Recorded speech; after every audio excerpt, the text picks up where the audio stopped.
Sir, Ahmad Patel behest पे SIT की findings जो कहती हैं गुजरात राइट्स को लेके, उसके बारे में आपका क्या ख्याल है? बेसिकली देखो, एसआईटी जो हुई है ऑन गुजरात रॉयट्स और जो टीस्टा केस चल रहा है जिसमें उनको गिरफ्तार किया गया है, कि उनका मोटिवेटेड एजेंडा था गुजरात गवर्नमेंट को उस टाइम पे डिस्टेबलाइज करने का।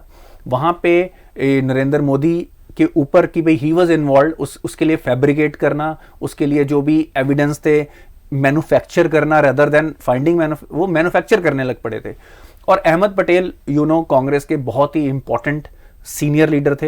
He was this advisor to Sonia Gandhi, और मतलब बहुत ही इंपॉर्टेंट रोल अहमद पटेल का कांग्रेस में, वो part of the central sanctum, जो गांधी फैमिली के बिल्कुल क्लोज थे, उनमें सबसे ऊपर नाम आता था अहमद पटेल का। He was principal advisor to Sonia Gandhi for a huge time, for a long duration of time. और उनका नाम आया कि उनके, और वो टीस्टा को फंडिंग दिलवा रहे थे, और उस वक्त उनका गोल था कि गुजरात गवर्नमेंट को डिस्टेबलाइज किया जाए। और उस टाइम पे कांग्रेस गवर्नमेंट थी, और उनको लग भी सकता है कि शायद लगता हो कि अगर गुजरात गवर्नमेंट डिस्टेबलाइज होती है तो वहां पे कांग्रेस की गवर्नमेंट आने का बहुत बड़ा चांस है। और उस राइट्स को इस तरह से प्रिटेंड किया गया, इस तरह से दिखाया गया कि as if Narendra Modi was the person who was the mastermind behind that. और हर तरह की इन्वेस्टिगेशन जो कांग्रेस के टाइम में भी हुई, इट प्रूव्ड अदरवाइज। और ultimately it was a miscalculation on Congress part, कि उस इंसिडेंट ने बेसिकली नरेंद्र मोदी जी को एक नेशनल लाइमलाइट पे ला दिया। और आज हिस्ट्री हम सब जानते हैं। तो बाकी अब एसआईटी की रिजल्ट्स जो आते हैं उसके बेसिस पे टीस्टा का क्या रोल था, और उनको कहां से फंडिंग मिली, और किन, अभी जैसे सुप्रीम कोर्ट ने भी ऑब्जर्व किया था कि जो मेजर पिटिशनर थे उस केस में उन लोगों को भी काइंड ऑफ डिक्टेशन टीस्टा देती थी। सर, अनपार्लियामेंट्री वर्ड्स के तहत सरकार ने एक रिवीजन लिस्ट निकाली है। तो ये जो लिस्ट है, इसमें जिन जिन चीजों का जिक्र है, क्या ये फ्रीडम ऑफ स्पीच के अगेंस्ट है? मैं ये मानता हूं ये डेफिनेटली फ्रीडम ऑफ स्पीच के अगेंस्ट है। और देखो, अगेन अनपार्लियामेंट्री वर्ड्स तो कुछ होते ही हैं, that is why the word केम।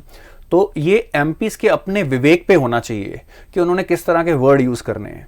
पर ये ऐसा नहीं है कि इस गवर्नमेंट ने पहली बार निकाली है, जैसे opposition is trying to pretend हमेशा से, और ऑलमोस्ट सिमिलर वर्ड्स कांग्रेस के टाइम पे भी निकलते आए हैं। और मैं दोनों ही केसेस में इसको अगेंस्ट फ्रीडम ऑफ स्पीच मानूंगा। और क्योंकि पार्लियामेंट एक ऐसी, वहां पे हर वर्ड जो है वो हमारी हिस्ट्री का पार्ट बन जाता है। तो मेरे को ये लगता है कि certain words definitely should not be used. But ये जो मेंबर पार्लियामेंट, जिन तरह के नेताओं को हम चुन के ला रहे हैं, ये उनके अपने उनकी अपनी जो एक है कैपेबिलिटी, या उनका अपना जो विवेक है, उसके बेसिस पे ये डिसाइड होना चाहिए। अगर वो गलत वर्ड यूज करते हैं तो मेरे को ये लगता है कि ये दर्शाएगा कि वो बंदा किस मानसिकता का है, उसका माइंडसेट क्या है, वो किस लेवल पे सोच रहा है। और इस तरह की जो ट्रू फ्री डेमोक्रेसी है उसमें फ्रीडम ऑफ स्पीच होनी चाहिए, बट अगर not at the cost of आप उसको ओवर रन नहीं कर सकते, उसकी एक लिमिटेशन है, उसके बीच में होनी चाहिए। तो मेरे को लगता है कि इस तरह से वर्ड लिस्ट देना, मेरे को लगता है थोड़ा सा फ्रीडम ऑफ स्पीच के अगेंस्ट है। पर अगेन ये चीज हमारी पार्लियामेंट में हमेशा से होती आई है, बट हमने अपनी पार्लियामेंट में नेताओं को कुर्सियां चलाते भी देखा है। तो मेरे को लगता है उससे ज्यादा तो अनपार्लियामेंट्री कुछ नहीं है। हमने लोगों को कई असेंबलीज में एक दूसरे के ऊपर जूते चप्पल चलाते देखा है। तो मेरे को लगता है वो ज्यादा अनडेमोक्रेटिक और अनपार्लियामेंट्री है। तो फ्रीडम ऑफ स्पीच मेरे को लगता है एक बहुत ही इंपॉर्टेंट राइट है। हमें हक है कि हम दूसरे को ऑफेंड कर सकें, पर हम किसी के ऊपर फिजिकल अटैक नहीं कर सकते। ऑफेंड कर सकें ताकि हम सच्चाई के और करीब जा पाए।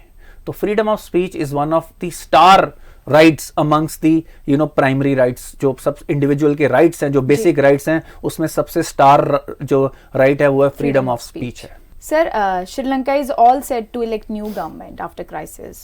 Will this end crisis soon? No, it will not, if I have to answer it in one word. But the thing is, process has to be restored. वहाँ पे एक एनार्की फैल गई है।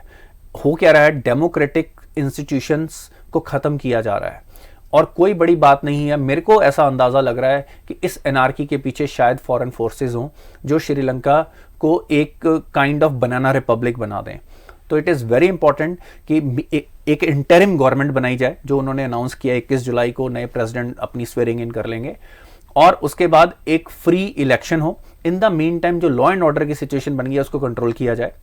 जो गवर्नमेंट है वो इंटरनेशनल एजेंसीज और अदर कंट्रीज के साथ डील करना शुरू करे, मेजर इंफ्रास्ट्रक्चर उनका सिक्योर किया जाए, और इस वक्त इंडिया को अपना रोल एक्टिवली निभाना चाहिए। इंडिया को यूएस के साथ बैठ के, क्वाड के सारे नेशंस के साथ बैठ के ये इंश्योर करना चाहिए कि श्रीलंका एंटी इंडिया या एंटी क्वाड एक्टिविटीज का बेस ना बन जाए। तो ये बात हमने गुरलीन इनफैक्ट मैं आपके साथ ही डिस्कस कर रहा था 1-2 महीने पहले कि क्वाड का ये बड़ा एक्टिव रोल रहेगा कि आसपास के जो नेशंस हैं जहां पे चाइना ज्यादा असर्टिव और एग्रेसिव हो रहा है, हेजिमोनिक हो रहा है, उनको वो सिक्योरिटी देना, सेंस ऑफ सिक्योरिटी, ताकि वो उनके प्रेशर में बकल डाउन ना करें। उनको ऑल्टरनेटिव फाइनेंसेस और रिसोर्सेज भी देना which do not come at the cost of their dignity, जिस तरह से चाइना का डेट ट्रैप है। तो जो नई गवर्नमेंट आ रही है उसको सपोर्ट देना, उनकी जो सिक्योरिटी फोर्सेस है उनको ट्रेनिंग, उनको मॉरल और जो भी अगर कुछ और वेपन्स या इस तरह के, हालांकि मेरे को नहीं लगता कि इंडिया को वहां पे अपनी फोर्सेस भेजनी चाहिए, but along with America, along with Australia and Japan, हमारी support, tactical support, weapon support उनकी सिक्योरिटी फोर्सेस को, ताकि वो अपने देश में लॉ एंड ऑर्डर मेंटेन कर पाएं। एज पर माई एस्टिमेट्स कम से कम 4 से 5 साल लगेंगे 2019 के लेवल तक आने को श्रीलंका में, इन टर्म्स ऑफ, वो भी अगर सारी चीजें स्मूथली चले। ये बड़ी क्रिटिकल मूवमेंट है उस देश में, कई करोड़ लोगों का फ्यूचर दांव पे लगा हुआ है। It is not about just government, और इनफैक्ट उनके इंटरिम गवर्नमेंट ने और सुप्रीम कोर्ट ने ऑलरेडी अनाउंस कर दिया है कि एक्स प्राइम मिनिस्टर, प्रेसिडेंट, हालांकि वो ऑलरेडी जा चुके हैं कि वो देश छोड़ के नहीं जा सकते, तो ऑर्डर थोड़ा सा लेट आया है, और उनकी करप्शन के केसेस बाहर आ रहे हैं, कैसे दुबई में उनके करोड़ों रुपए वहां पे रखे हुए हैं। सर, जैसे आपने मेंशन किया कि दुनिया के जितने करप्ट लीडर्स हैं वो दुबई में अपने एसेट डिपॉजिट करते हैं, why it is happening sir? देखो, दुबई की एक फिलॉसफी है, जैसे गांधी जी ने संदेश दिया था कि बुरा मत देखो, वो भी उसी फिलॉसफी पे चल रहे हैं। कोई बुरे तरीके से पैसे कमा रहा है, आप मत देखो, एज लॉन्ग एज वहां पे इन्वेस्टमेंट कर रहे हैं। अब श्रीलंका के प्रेसिडेंट, उनके बेटे, उनके रिलेटिव्स के वहां पे बहुत ही ऑपुलेंट रेजिडेंस है, इवन सिडनी में भी उनके घर हैं। तो बेसिकली जो इतने करप्ट लीडर और इस लेवल पे होते हैं, वो अपनी एग्जिट स्ट्रेटेजीज बना के चल रहे होते हैं कि कल को कुछ भी होता है तो हमने कहाँ जाना। और दुबई में आप देखेंगे 27% प्रॉपर्टीज फॉरेनर्स की हैं, और इसमें से ज्यादातर सीनियर या तो ऑफिशियल्स होते हैं, जो बड़े बड़े ब्यूरोक्रेट, या पॉलिटिशियंस जो थर्ड वर्ल्ड कंट्री के, जो डिस्टर्ब्ड कंट्रीज हैं, उन्होंने वहां पे असेट बनाए हुए हैं कि कल को कुछ भी होगा वहां पे जाके रहना शुरू कर देंगे।